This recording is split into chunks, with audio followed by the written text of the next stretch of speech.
अस्सलाम वालेकुम। मैं हूं राजा कामरान, आपके अपने चैनल आस्क आरके के साथ। आज की वीडियो आपके बहुत से सवालों को इकट्ठा करके लाया हूं।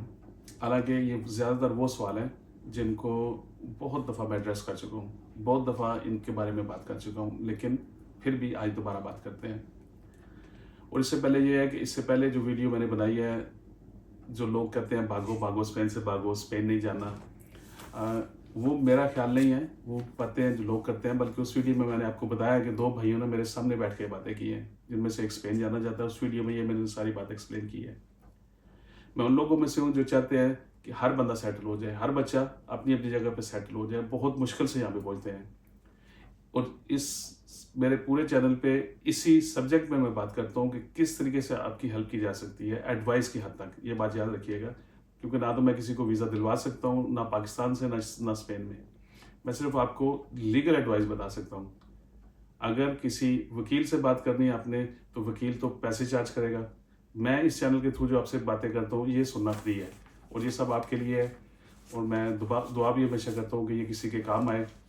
और अगर इस चैनल के थ्रू किसी एक बंदे का भी भला हो गया, तो मैं समझ जाऊँगा कि मेरी मेहनत पूरी होगी, अल्लाह ने मेरी मेहनत कबूल कर ली है। तो शुरू करते हैं आज की वीडियो।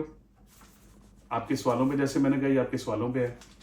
और आज का मेन सब्जेक्ट यही है कि एक बंदा पाकिस्तान से आता है, या वहाँ से आने की तैयारी में है, उसने किसी एजेंट को पैसे दिए हुए हैं, या उसने स्पेनिश एम्बेसी में वीज़ा अप्लाई किया हुआ है।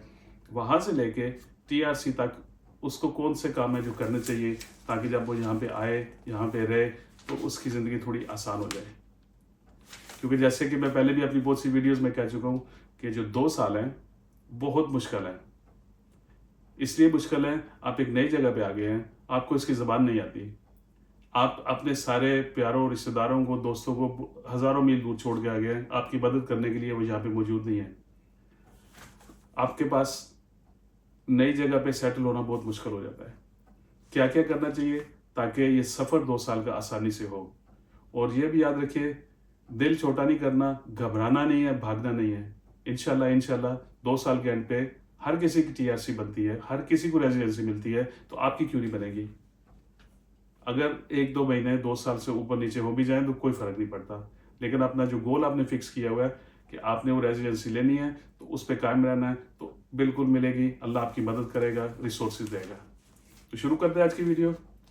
सबसे पहले ये दिमाग में रखें कि जो बंदा भी स्पेन में आएगा, 2 साल उसे ये मार खानी है। उस बंदे के पास या तो 2 साल का पूरा खर्चा मौजूद होना चाहिए, जो कि 500 से 600 यूरो आपके पास एक महीने का होना चाहिए। सरकारी तौर पे तो कहते हैं 600 होना चाहिए, लेकिन 500 तक का भी आप, जैसे शेयर्ड हाउसिंग में रहते हैं, सारी चीज़ें आप अपना गुजारा कर सकते हैं। ये गुजारे वाली बात है, इसमें कोई अय्याशी नहीं है। बस नाक की सेहत में गुजारा करना है। अगर 2 साल का नहीं है, तो 6 महीने का खर्चा ज़रूर होना चाहिए। और आपके पास कोई ऐसा हुनर भी होना चाहिए जिसपे आप काम करके अपना खर्चा चलाते जाएंगे। ये पहली बात होगी। दूसरी बात यह है कि जब आपने वहाँ से अपना वीज़ा अप्लाई किया है किसी तरीके से भी, तो आपने क्या करना है, उस दौरान में आपने फजूल नहीं फिरना कि जी मैं तो बाहर जा रहा हूँ। आपने उस दौरान क्या करना है, आपने लैंग्वेज सीखनी शुरू कर देनी है। छोटी मोटी जितनी सीख सकेंगे, जिस लेवल पे भी, इससे कोई फ़र्क नहीं पड़ता। लेकिन ये ज़रूरी है कि आप ज़बान सीखना शुरू कर दें। अगर तो आपके पास कोई स्कूल मौजूद है, तो स्कूल में चले जाएं। इंडिया, पाकिस्तान, बांग्लादेश, अफ्रीका, जहाँ से भी आप आ रहे हैं, वहाँ पे स्कूल मौजूद है तो स्कूल में जाएं। नहीं तो आज का सबसे बड़ा उस्ताद गूगल और यूट्यूब मौजूद है। यूट्यूब में वीडियो से आप बेसिक चीज़ें सीखनी शुरू करें। जैसे हेलो कैसे कहते हैं, आप कैसे हैं, मैं ठीक हूँ, मेरा नाम ये है। बिल्कुल बेसिक वाले 25-30 फिक्रे कागज़ पेन लेके लिख के सीखें, प्रैक्टिस करें उन्हें।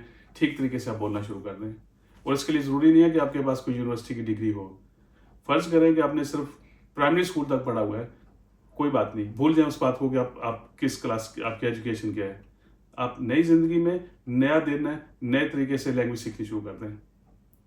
और यही समझें कि मैं स्कूल में दाखिल हो गया हूँ, आज मैं पहली क्लास में आ गया हूँ, और आप बिल्कुल सक्सेसफुल हो गए। एक बात होगी ज़बान, स्पेनिश लैंग्वेज सीखना। दूसरा काम, किसी किस्म का कोई हुनर सीखना शुरू कर लें। आजकल आईटी का ज़माना है। अगर आप मोबाइल फ़ोन ठीक करना चाहते हैं, सीख सकते हैं, बहुत ज़्यादा पैसे हैं। कंप्यूटर, लैपटॉप, हैंड हेल्ड दूसरी डिवाइसेस, बहुत बड़ा काम है ये ऐसा काम है कि आप कभी भूखे नहीं मर सकते। लेकिन ज़रूरी नहीं है कि ये सीखें। आप मोटर मैकेनिक सीख सकते हैं, आप इलेक्ट्रीशियन बन सकते हैं, आप ऑटो इलेक्ट्रीशियन बन सकते हैं, बाल काटने का काम सीख सकते हैं। जो भी काम आप पसंद करते हैं वो कर लें। बिल्डिंग कंस्ट्रक्शन का बहुत ज़्यादा काम है, उसमें आपको काम सीख सकते हैं।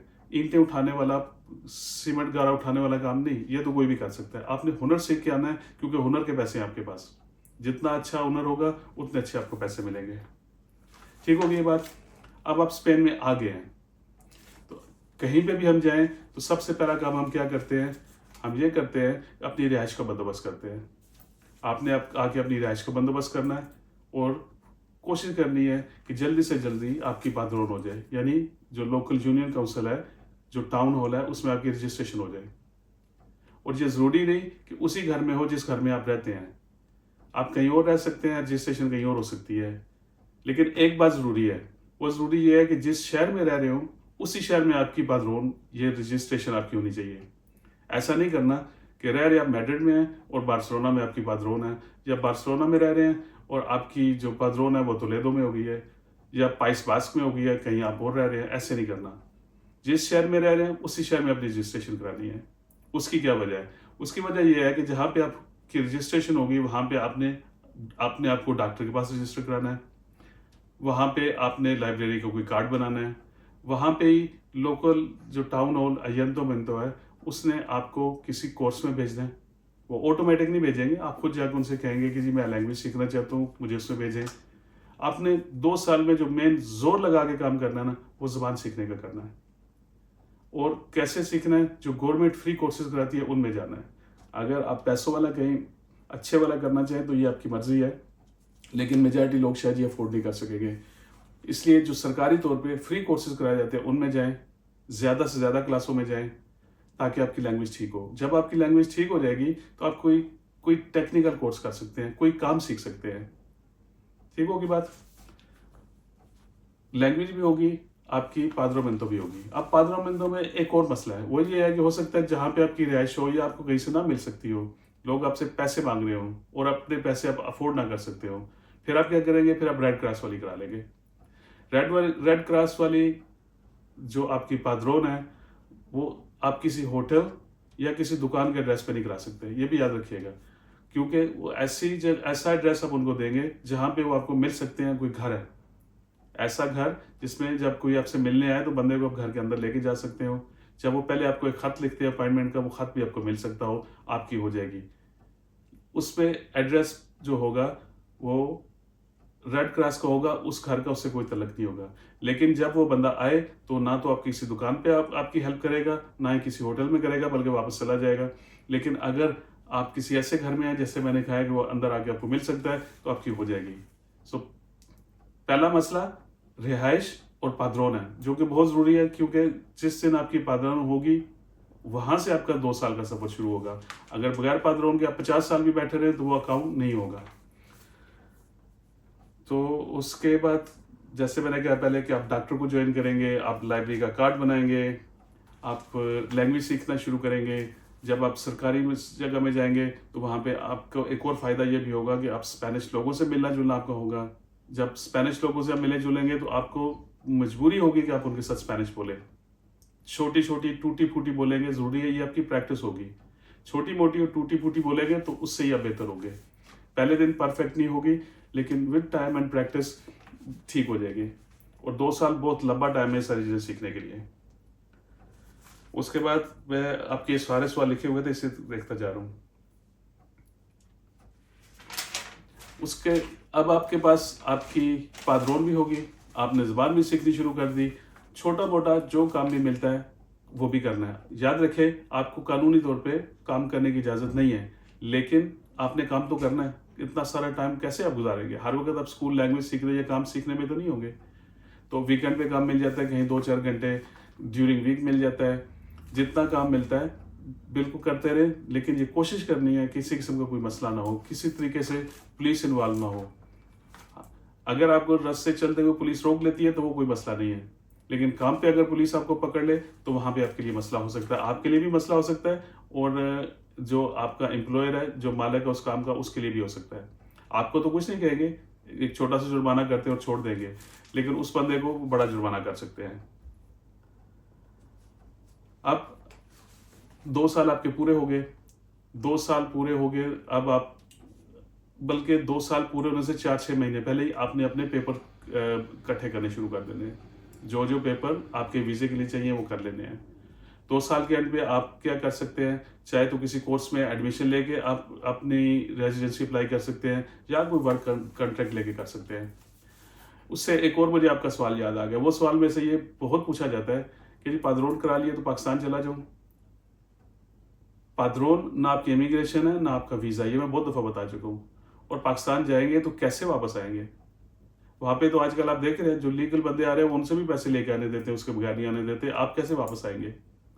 इससे नुकसान क्या होगा कि आपने अपना वक्त भी ज़ाया कर दिया और अपना पैसा भी ज़ाया कर दिया। इससे ये बात नहीं करनी। तो वापस आते हैं, अब आपको पहली टीआरसी मिल गई। अब फिर इस पे ये पूछते हैं कि पहली रेजिडेंसी मिल गई तो मैं पाकिस्तान जा सकता हूँ। भाई आप बिल्कुल जा सकते हैं, लेकिन ना जाएं तो बेहतर है। और अगर जाएं तो ज़्यादा से ज़्यादा हफ्ता 10 दिन के लिए जाएं, इससे ज़्यादा नहीं जाएं। जब आपकी दूसरी रेजिडेंसी आएगी वो 4 साल की होगी, उस रेजिडेंसी पे पाकिस्तान जाएं। उस रेजिडेंसी का ये भी फ़ायदा है कि आप अपनी बीवी बच्चों को बुला सकते हैं। यानी अगर आपने 2 साल पहले गुजारे हैं, वो जो अप्लाई किया होगा था वो टाइम गुजारा है, पहली रेजिडेंसी का 1 साल पाकिस्तान या अपने जिस मुल्क से भी आप हैं, इंडिया, बांग्लादेश, जहाँ से भी आप हैं, वहाँ पे अपने गए तो कोई बात नहीं। अगर जाएं तो ज़्यादा से ज़्यादा हफ्ता 10 दिन के लिए जाएं, ताकि आपकी काम चलता रहे, आपका टैक्स पे होता रहे, वो सारा पूरा होगा तो फिर आपको दूसरी रेजिडेंसी मिलेगी। वो है 4 साल की रेजिडेंसी, उसमें आप जा सकते हैं, आप 1 महीना भी रुक सकते हैं, कोई मसला नहीं है। लेकिन सबसे अच्छा जो उसका फायदा है वो ये है कि आप अपनी फैमिली को मंगा सकते हैं। इसलिए पहली रेजिडेंसी में ना जाए तो बेहतर, दूसरी में चले जाए। तो बस यही आपके कुछ सवाल हैं। अगर कोई और सवाल याद आता तो बताता हूँ।